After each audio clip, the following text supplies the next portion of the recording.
welcome back to another episode of EyeWonder. Today I wonder what are the structural differences between rods and cones. Rods and cones are two different fibers found in the retina of the eye.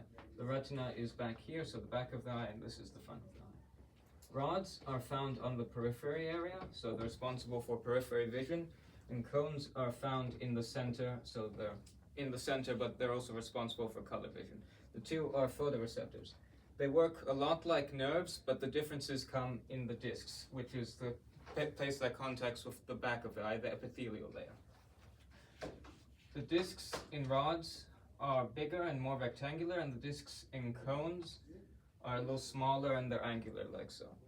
The main difference between the two discs, the two photoreceptors, is that rods only contain one rhodopsin, specifically it's called scotopsin, and cones contain multiple photopsins because they're responsible for color, for example, iodopsin.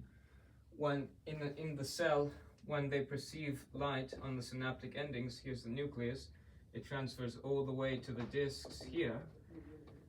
When it receives light, there's a G protein coupled reactant here, and it signals that it's receiving light. It does this by going from GDP, it adds a phosphate group and there's some energy required, and it turns into GTP, which is the on state.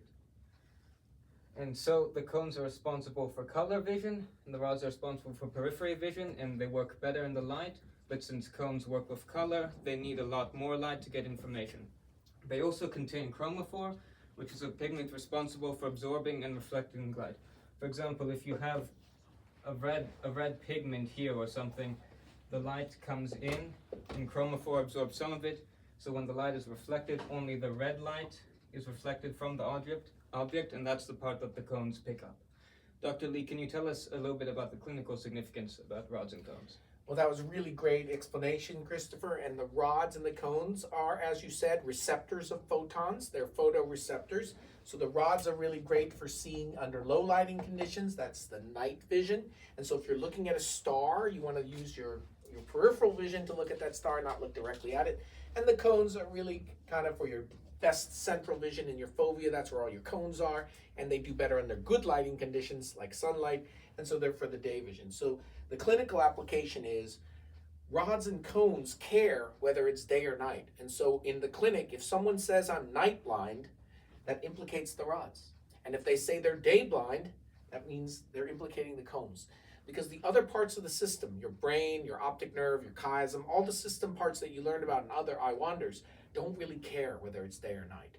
Only the photoreceptors care whether it's night or day, and therefore night blindness, nyctanopia, and day blindness, hemianopia, have clinical significance to us in the eye clinic about whether we're dealing with a rod problem, a cone problem, or both, and it can help localize to the retina.